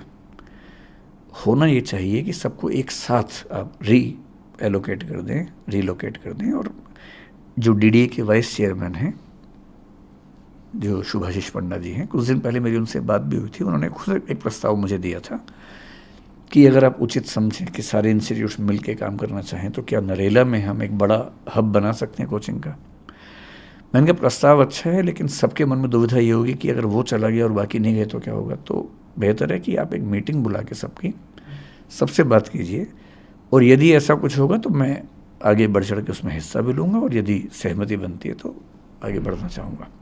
आज की मीटिंग में भी उन्होंने ये प्रस्ताव रखा फिर से, और लगभग ये सहमति बनी कि डीडीए नरेला क्षेत्र में, क्योंकि वहाँ हज़ारों फ्लैट्स हैं जो बच्चों के हॉस्टल्स बन सकते हैं, और हॉस्टल्स की जो दिक्कत बच्चों को आती है कि बहुत छोटे कमरे हैं, वो भी वहाँ सॉल्व होती है। तो हो सकता है कि निकट भविष्य में आप देखें कि दिल्ली विकास प्राधिकरण डीडीए नरेला में, या रोहिणी की बात भी उन्होंने की, और ये भी कहा कि कुछ और एरियाज़ में भी वो कोशिश करेंगे देखने की कहाँ ऐसी व्यवस्था बन सकती है। तो हो सकता है कि दिल्ली सरकार इस पर कोई बड़ा स्टेप ले, और अगर ऐसा होगा तो मेरे ख्याल से इंस्टीट्यूट्स को आगे बढ़कर साथ देना चाहिए सरकार का। सर, जिस लाइब्रेरी में पानी घुसा और 3 लोगों की मृत्यु हुई, 3 यूपीएससी एस्पिरेंट्स की जान गई, उस स्पेसिफिक लाइब्रेरी का नाम मेंशन करके, उसका जिक्र करके दिल्ली के अफसरों को बताया गया है कि यहाँ पे हादसा हो सकता है 1 महीना पहले। अच्छा, बताया गया, लिखा गया और रिमाइंड भी करवाया गया। ये किसने, मुझे इसकी ये जानकारी एक नहीं है, ये ग्रीवेंसेस किसने ऑफिसर कहा? को लिखा है, एक बच्ची ने लिखा है। तब तो ये हाँ, लिखा है, sheer negligence का मामला है। बताया गया और उस रिमाइंड भी करवाया गया। नहीं, अगर ऐसा है तो उसके मैं बाद ये हुआ है। मैं बिल्कुल भी ये नहीं आप इसको कहूँगा सिस्टमैटिक कुछ नहीं देखते। ये निश्चित तौर पे फेलियर है। अगर ऐसा है कि पहले आइडिया था, मुझे भी कल किसने बताया कि शायद पहले, आज उन बच्चों ने बताया कि पहले भी पानी भरा था। मतलब मेरा अपना मानना है कि अगर ऐसा है तो फिर इस पर बहुत बहुत कठोर कार्रवाई होनी चाहिए। सर, एक दूसरा पहलू भी आया। अब जब ये हादसा हुआ तो उसके बाद रिपोर्टर्स गए हैं वहाँ पे, काफ़ी एंकर्स गए हैं, वो सुविधाओं को देख रहे हैं, वो फैसिलिटीज़ को देख रहे हैं। तो एक बच्चा जब मुखर्जी नगर में और राजेंद्र नगर में घुसता है, और राजेंद्र नगर में घुसता है, तो उससे पैसे कैसा निकाला जाए ये स्टार्ट हो जाता है। वो सबसे पहले जाएगा कोचिंग इंस्टीट्यूट में, कोचिंग सेंटर में एडमिशन लेगा, 2 से 2.5 लाख रुपए वहाँ लगेगा। उसके बाद 50-60 हज़ार रुपये अगर क्रैश कोर्स और करना है तो वहाँ लगेगा। उसके बाद उसे घर नहीं मिलेगा। जब तक ब्रोकर को वो पैसे नहीं देगा 1 महीने का सिक्योरिटी डिपॉजिट, तब तक उसको पैसे नहीं मिलेंगे और घर नहीं मिलेगा। उसके बाद उसके मकान मालिक नखरे करता है, वो उसको घर नहीं देता। इतने छोटे छोटे घर होते हैं सर। हाँ। कहीं तो रुकेगा। मतलब कितना इन स्ट्रगल्स को ग्लोरीफाई किया जाएगा। नहीं, ग्लोरीफाई करने का मसला बिल्कुल भी नहीं है। असल में क्या है कि अगर इसके पीछे बहुत स्पष्ट बात करें तो वो ये है कि दिल्ली के इलाके सैचुरेट हो चुके हैं। जितना वहाँ का इंफ्रास्ट्रक्चर है और जो बच्चे आ रहे हैं, एक तो जो बच्चे आ रहे हैं उतने बच्चे वापस नहीं जाते हैं, हर साल नए बच्चे आते हैं। इंफ्रास्ट्रक्चर लिमिटेड है और वो सैचुरेशन के लेवल पर है। तो मतलब मेरा अपना मानना है कि अगर दिल्ली की सरकार ऐसा कोई बड़ा एरिया, जैसे आज बात चल रही थी कि शायद 400-500 एकड़ की ज़मीन वहाँ पर है जो मिल सकती है, तो मेरे ख्याल से ये समस्या स्थायी रूप से समाप्त होगी। 50 दिन बचे हैं मेंस के एग्ज़ाम के लिए। जी, आपका मैसेज क्या होगा जो बच्चों को, जो प्रोटेस्ट कर रहे हैं, जो धरना पे बैठे हैं, जो जस्टिस मांग रहे हैं? क्या अगर मतलब जो ANI के बच्चे थ्रू क्या जो मैसेज? बच्चे मेंस दे रहे हैं इस बार, उनको तो मेरा निवेदन ये है कि वो पहले रुक कर मेंस की तैयारी करें। बाकी बच्चे इस मुहिम में रहें, और मेरा ख्याल है कि बच्चों का प्रेशर जितना है वो ज़रूर कोई बढ़िया परिणाम निकालेगा। और बढ़िया परिणाम मेरे हिसाब से एक ही है, जिस भी बिल्डिंग में सेफ्टी पर्याप्त ना हो, चाहे वो मेरी हो चाहे किसी की भी हो, उसमें कोचिंग इंस्टीट्यूट नहीं चलना चाहिए। नंबर 2, सारी एजेंसीज की सहमति से, जो समिति बनी है जिसमें मुझे भी उन्होंने शामिल किया है, सारी एजेंसीज की सहमति से एक कोई बड़ा एरिया दिल्ली में ऐसा मिले जहाँ पर सब संस्थाएं जाएं। जो ना जाना चाहे ना जाएं, लेकिन वो इतना हो जाए कि सब लोग जब वहाँ जाएंगे तो फिर दबाव में सब आते ही हैं, क्योंकि हब बन जाता है तो उसके बाद उसकी अलग एक एक्सेप्टेंस हो जाती है।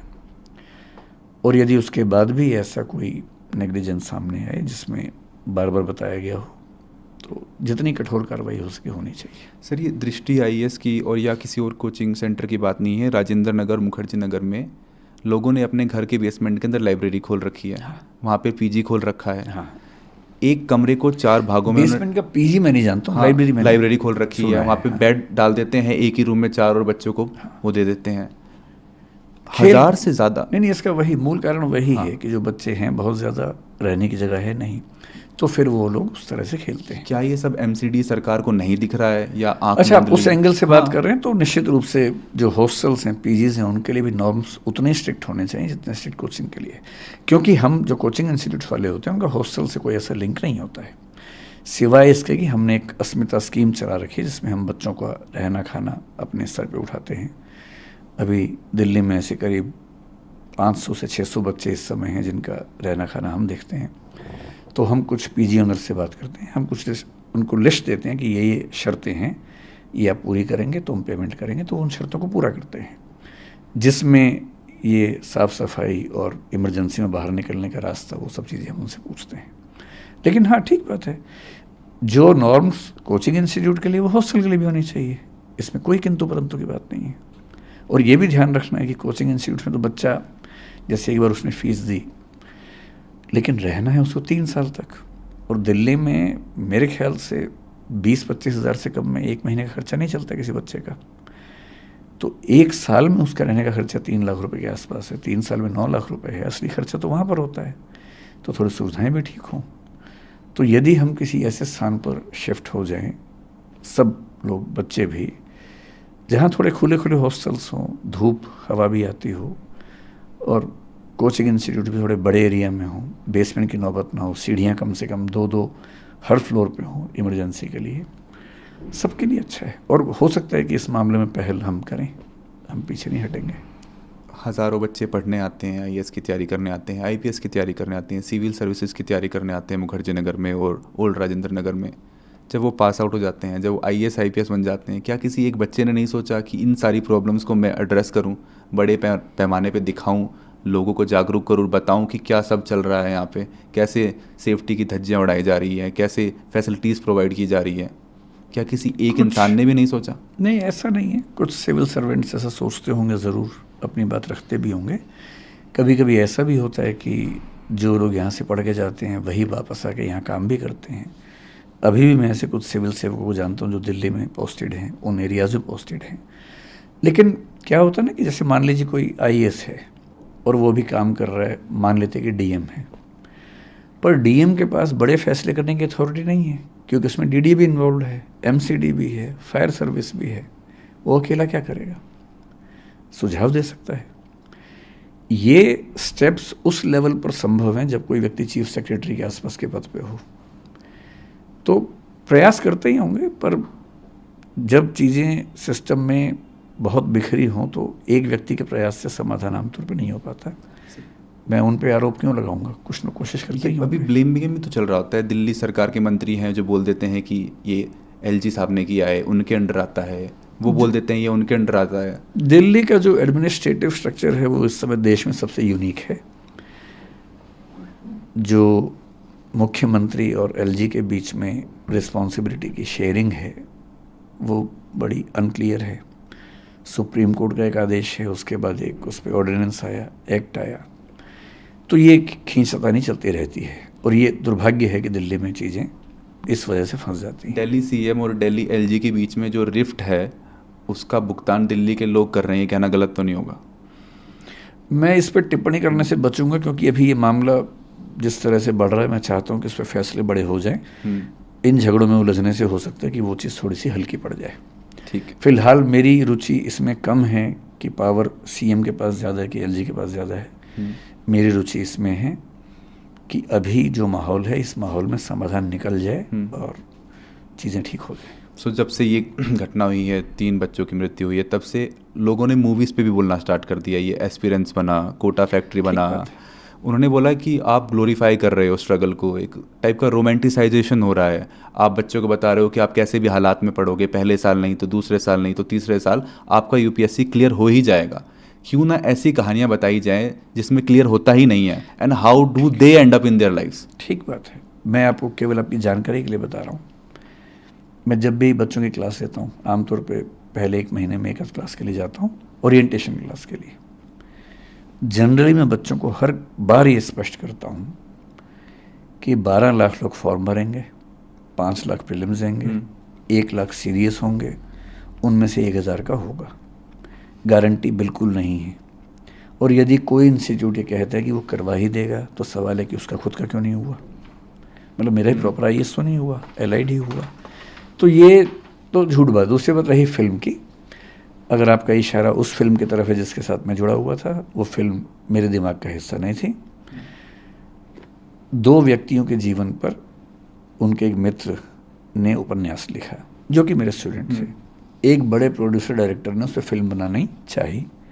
स्क्रिप्ट पे 2 साल काम करने के बाद मुझे कंसल्ट किया गया और मैंने मैत्री भाव से कंसल्टेशन उसमें दी। इतना ही मामला है। मतलब मेरा मानना है कि दोनों तरह की कहानियाँ ज़रूरी हैं। कुछ लोगों ने स्ट्रगल करके अचीवमेंट हासिल की इसकी भी, और कुछ लोग स्ट्रगल करके नहीं अचीव कर पाए तो उन्होंने ज़िंदगी कैसे गुजारी इसकी भी कहानी आनी चाहिए। दोनों कहानियाँ ज़रूरी हैं। सर, हम फायर NOC की बात कर रहे थे, हम बात कर रहे थे कि फ्लडिंग भी हो सकती है, फायर NOC भी लेने चाहिए, लेकिन अर्थक्वेक का क्या? एकदम आ सकता है। और अर्थक्वेक आया तो 2, 3, 4 नहीं 400-500 जाने जा सकते हैं। आज ही LG की मीटिंग के बाद एक वरिष्ठ सिविल सेवक, वहीं उनसे मेरी बात चल रही थी, दिल्ली में ही काम करते हैं, बहुत सीनियर सिविल सर्वेंट हैं। उन्होंने मुझसे अनौपचारिक बातचीत चल रही थी मैत्री वाले भाव से। उन्होंने मुझसे जो बात कही, जो बात हम समझते हुए, उन्होंने कहा कि ये वाटर वाली बात, फायर वाली बात पे हमारा फोकस है क्योंकि ये दिक्कतें दिख रही हैं, दूर होनी चाहिए। लेकिन जिस दिन दिल्ली में बड़ा भूकंप आ गया, उन्होंने कहा कि पूरी दुनिया में ऐसी त्रासदी नहीं हुई होगी जितनी यहाँ होने वाली है। और मैं फिर आपसे एक बात कह रहा हूँ, अभी कोचिंग इंस्टीट्यूट्स घेरे में हैं तो बात चल रही है। मैं आपको कुछ और बातें बताता हूँ, उन पर भी फोकस कर लीजिए थोड़ा सा। दिल्ली में ऐसे हज़ारों रेस्टोरेंट्स होंगे जिनमें जाने का एक रास्ता है, जहाँ खूब खाना पीना भी है, ड्रिंक्स भी हैं, अल्कोहल तो बहुत जल्दी आग पकड़ता है। एक रास्ता है। शाम के समय जो कम उम्र के बच्चे हैं, 80, 100, 150 बच्चे वहाँ पर होते भी हैं, डांस भी कर रहे होते हैं, कभी कभी स्मोक भी कर रहे होते हैं। एक चिंगारी कभी लग गई तो क्या होगा, आपको अंदाजा है इस चीज़ का? इसके अलावा दिल्ली में पिछले 3 या 4 बड़े फायर इंसिडेंट्स को ध्यान से याद कीजिए। कोचिंग इंस्टीट्यूट में एक हुआ जिसमें किसी की मृत्यु नहीं हुई थी पिछले साल। उसके पहले नरेला में एक इंसिडेंट हुआ। नरेला में हुआ या मतलब उपहार सिनेमा भी हुआ। उपहार तो बहुत पहले की बात हो गई। उसके बाद पिछले 4 साल में, 5 साल में 2 इंसिडेंट्स हुए जिनमें करीब 30, 40 से ज़्यादा व्यक्तियों की जान गई। पर क्योंकि वो मजदूर थे इसलिए उनकी बात बहुत ज़्यादा उठी नहीं, किसी ने की नहीं उनकी बात, क्योंकि वो एक ऐसी बिल्डिंग में सो रहे थे, एक ही रास्ता था और नीचे से आग लग गई। जो अभी हाल ही में भारत के बाहर भी घटना घटी, बहुत से भारतीयों की जान गई जिसमें। अर्थक्वेक बहुत बड़ी त्रासदी होगा। फायर, फ्लड से ज़्यादा फायर की चिंता हमें आमतौर पर लगती है क्योंकि फायर दिल्ली में होने का खतरा ज़्यादा होता है। और पुराने जो बाज़ार हैं, चांदनी चौक हो, कोई बाज़ार हो, छोटी छोटी गलियों में जब आप ऊपर चढ़ते हैं एक दुकान में जहाँ 1 लाख साड़ियाँ टंगी हुई हैं, जहाँ 50 सैकड़ों महिलाएं साड़ी खरीद रही हैं, भगवान ना करे कभी कुछ हुआ तो क्या होगा? बहुत सारे प्रश्न हैं। दिल्ली का विकास बहुत सिस्टमेटिक सिटी के रूप में नहीं हुआ, चंडीगढ़ की तरह से नहीं हुआ है। 1962 के मास्टर प्लान में उन पुराने इलाकों को एग्जम्पशंस दी गई हैं ताकि वहाँ बिजनेस हार्म ना हो। एग्जम्पशन तो ठीक है, बिजनेस इंटरेस्ट में है, लेकिन जब आग लगती है तो वो एग्जम्पशन नहीं देती है। तो मैं जो विनम्र निवेदन करना चाह रहा हूँ कि ऐसा नहीं है कि बारूद के ढेर पर सिर्फ कोचिंग इंस्टीट्यूट्स बैठे हैं, पूरी दिल्ली बैठी है। बहुत कम ऐसे संस्थान हैं, स्कूल है, कॉलेज है, यूनिवर्सिटी है, अस्पताल है, उनको ज़मीन मिलती है। मीडिया हाउसेस को ज़मीन मिल जाती है, बाकी लोगों को ज़मीन नहीं मिलती है। कोचिंग इंस्टीट्यूट्स को सरकार ज़मीन नहीं देती है, उनको खुद खरीदनी होती है, खुद रेंट पे लेना होता है, महंगे रेंट पे लेना होता है। फिर हर डिपार्टमेंट के साथ कम से कम ये ध्यान रखना होता है कि छोटी सी बात पे कोई हमला ना हो जाए। तो पक्ष सबका है, उनका भी है, और अच्छी बात है कि अगर हम एक स्थायी समाधान की ओर बढ़ें, मुझे उम्मीद है कि इस बार कुछ ना कुछ स्थायी होगा। सर फैमिलीज़ भी ये न्यूज़ देख रही हैं, सोशल मीडिया पे हैं, वो भी देख रही हैं कि कैसे घटना सब कुछ हुआ, 3 बच्चों की जान गई। पेरेंट्स को आप क्या मैसेज देना चाहेंगे जो अपने बच्चों को भेजते हैं दिल्ली पढ़ने के लिए, बंगाल से, यूपी से, हरियाणा से, कि सब जाओ जगह से, पढ़ो? जैसे ये जो बच्चे थे, निविन केरल से था, हम्म। ये जो तान्या बच्ची है वो तेलंगाना से, उसके एक पेरेंट्स यूपी से, भी थे हाँ। शायद, एक यूपी से बच्ची है। हम्म, मैं पेरेंट्स से ये कहना चाहूँगा कि जब वो आए दिल्ली में, चाहे हमारे पास आए चाहे कहीं भी जाए, हम्म, केवल ये ना देखें कि इंस्टीट्यूट कितना अच्छा है, टीचर्स कितने अच्छे हैं, साथ में थोड़ा सा ये भी देखें कि सेफ्टी के प्रोविज़न्स कितने वहाँ पर हैं। खुद जाके देखें, क्लासरूम के अंदर जाके देखें। एक सिंपल सी कसौटी मैं आपको दे रहा हूँ। सबसे पहले हर पेरेंट और हर बच्चा जब भी किसी क्लासरूम में जाए, ये ध्यान से चेक कर ले कि अगर कोई दिक्कत हुई तो निकलने की संभावना है या नहीं। मैं सामान्य भाषा में कहूँ तो कम से कम 2 एग्जिट हैं या नहीं। बहुत बेसिक सा क्राइटेरिया है। मैं जानता हूँ कि ये कहने के बाद बहुत सारे इंस्टीट्यूट मुझसे नाराज़ हो जाएंगे, वो मुझे शायद बिरादरी से बाहर कर देंगे, लेकिन मैं साफ कह रहा हूँ, जिस क्लासरूम में, बिल्डिंग में निकलने के 2 रास्ते ना हों, 2 या 2 से ज़्यादा, वहाँ आपको क्लास नहीं करनी चाहिए। अगर वो हमारा भी है तो हमारे पास भी नहीं करनी चाहिए।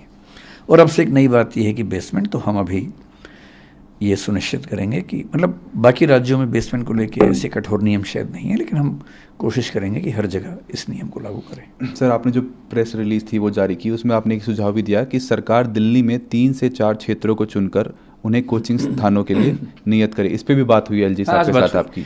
नरेला के लिए जो डीडीए के वाइस चेयरमैन हैं शुभाशीष पंडा जी, उन्होंने बात आज भी रखी, और वो कह रहे हैं कि वहाँ पर हज़ारों की संख्या में घर तैयार हैं। जो कोचिंग इंस्टीट्यूट बनाने की बात है, हम आपको लैंड भी दे सकते हैं अगर आप कहेंगे, तो हम ऐसे बिल्डर से बात करेंगे जो आपको बना के दे देंगे। तो वो, मतलब अब देखते हैं कि कितना व्यावहारिक सब लोग स्वीकार कर पाते हैं, लेकिन एक प्रस्ताव तो दिया। उन्होंने रोहिणी की बात भी की, पर ये कहा कि रोहिणी में हमारे पास बने बनाए फ्लैट्स नहीं हैं, तो हमें उसमें थोड़ा सा टाइम लगेगा, लेकिन 1 से 1.5 साल में उम्मीद है कि कहीं ना कहीं एक ऐसा हब बन जाएगा। एक डेथ्स को भी लेकर सर काफ़ी सवाल उठ रहे हैं कि 3 स्टूडेंट्स नहीं थे, 3 से ज़्यादा थे, और कहीं ना कहीं मौतों को छुपाया जा रहा है। फिर एक इसका काउंटर आर्ग्यूमेंट ये भी आता है कि भाई जो लोग मरे हैं, जो बच्चे मरे हैं, स्टूडेंट्स मरे हैं, उनके पेरेंट्स और फैमिली सामने नहीं आ रहे हैं। दरअसल जब मुखर्जी नगर में ऐसा हुआ पिछले साल, आग जब लगी, तो उस दिन भी ऐसा हुआ, अफवाह फैल गई कि शायद 15, 20, 30 बच्चों की डेथ हुई है और सरकार छिपा रही है। सरकार का पक्ष था कि डेथ एक की भी नहीं हुई है। तो मैं, क्योंकि मतलब मेरे बहुत सारे स्टूडेंट्स प्रशासन में हैं, तो मैंने दिल्ली की पुलिस में काम करने वाले एक वरिष्ठ अधिकारी को, जो इस मामले को समझ भी रहे थे, उनसे बात की। उन्होंने एकदम साफ साफ कहा कि सर, कैजुअल्टी नहीं है, बहुत सारे बच्चों को, एम्बुलेंस इतनी सारी क्यों आई, ये सवाल था। बोले कि हमारी नॉर्म ये है कि किसी बच्चे को हल्की सी चोट भी हो तो हम उसको हॉस्पिटल लेके जाते हैं एम्बुलेंस में। और मैंने उनसे निवेदन किया, मैंने कहा आप एक काम करो, बच्चों को ऐसा लग रहा है कि उस बिल्डिंग के अंदर बहुत सारी लाशें हैं, आप हो सके तो एक बार बिल्डिंग के अंदर जाके उनको दिखा दो, 2, 4, 5 बच्चों को ले जाके। उसके बाद शायद उन्होंने ऐसा किया, एमपी साहब हमारे जो थे मनोज तिवारी, उनको भी शायद दिखाया, कुछ बच्चों को शायद दिखाया गया। धीरे धीरे ये रूमर शांत हुआ। यहाँ की जो बात है, मेरा बच्चों से कहना ये है कि अगर उनको निश्चित तौर पर ऐसी जानकारी है तो उन बच्चों का नाम बताएं जो मिसिंग हैं, जिनकी डेथ की बात है। जैसे मैंने आज ही कहीं पढ़ा कि एक बच्चे को मिसिंग बताया गया, वो बच्चा आज सामने आया कि मैं उस दिन वहाँ पर नहीं था, वो शायद नारायणा में कहीं रहता बच्चा। तो क्योंकि जब बच्चे निकले होंगे, कुछ बच्चे घायल होंगे, उनको लेके हॉस्पिटल गए होंगे, तो ये सीधी सी बात है, उस समय सबको ऐसा लगता है कि जितने लोग जा रहे हैं वो सब डेड बॉडीज़ हैं और बच्चों की चिंता लाजमी है। लेकिन अगर ऐसा एक भी नाम है जिसमें उनको डाउट है, वो नाम बताएं, उनके पेरेंट्स सामने हैं, और जैसे ही कोई बच्चा सामने, मतलब बच्चे का नाम सामने आएगा, पेरेंट्स सामने आएंगे, तो सरकार को जवाब देना पड़ेगा। प्रशासन को लेकर जो मेरी अपनी समझ है वो ये है कि दिल्ली जैसे शहर में पब्लिक आई के बीच में होते हुए इतना आसान नहीं है छिपाना, लेकिन अगर शक है बच्चों को तो नाम बताना चाहिए, इन्वेस्टिगेशन होनी चाहिए इसकी। सर एक नीलेश नाम का यूपीएससी एस्पिरेंट और था, उसकी कुछ दिन पहले जान चली गई थी करंट लगने की वजह से। अभी 3 बच्चों की जान चली गई है। एक सवाल बार बार लोगों के मन में उठता है, दिल में उठता है, does human cost have no life in India? मतलब ये बात ईमानदारी से कहें तो जैसे जैसे हम विकसित देश बनते हैं वैसे वैसे ह्यूमन लाइफ की कीमत बढ़ती जाती है। विकासशील देशों में, गरीब देशों में ह्यूमन लाइफ की कीमत उतनी नहीं होती है। मसलन नियम उतने हैं नहीं, रिसोर्सेज उतने हैं नहीं, इंफ्रास्ट्रक्चर उतना है नहीं, चलता रहता है, सबको पता है, फिर एक हादसा होता है, नाराज़गी होती है कुछ दिनों की, शांत हो जाता है। गुजरात में कुछ दिन पहले ऐसा हुआ कि एक नदी पे पुल टूटा, कितनी जानें चली गईं, बहुत शोर मचा। गुजरात में ही हाल में गेमिंग जोन में आग लगी, कितने लोग मर गए। दिल्ली में पहले 2 फायर इंसिडेंट्स हुए थे, कितने लोगों की डेथ हो गई थी। ट्रेन एक्सीडेंट्स भी होते हैं। लेकिन क्योंकि इंफ्रास्ट्रक्चर को लेकर, संसाधनों को लेकर हम रातों रात विकसित देश नहीं बन सकते। विकसित देशों ने आज से 50 साल पहले ये सब झेला है। इन सब चीज़ों को झेल कर नई नीतियाँ बने, नियम बने, चीज़ें ठीक हुई। वहाँ आबादी का दबाव थोड़ा कम रहता है, जगह उनके पास ज़्यादा है, हमारे पास आबादी भी ज़्यादा है जगह की तुलना में। ईमानदारी की बात है कि भारत में और ऐसे देशों में, पाकिस्तान में, किसी और देश की बात करें, ह्यूमन बीइंग की ज़िंदगी पर खतरे ज़्यादा हैं, और दिल्ली तो बहुत ज़्यादा है। जब गर्मियाँ होती हैं तो चिंता होती है कि कहीं आग ना लग जाए, सर्दियों में भी ऐसा होता है। अब बरसात में चिंता होने लगी है कि कहीं पानी ना घुस जाए।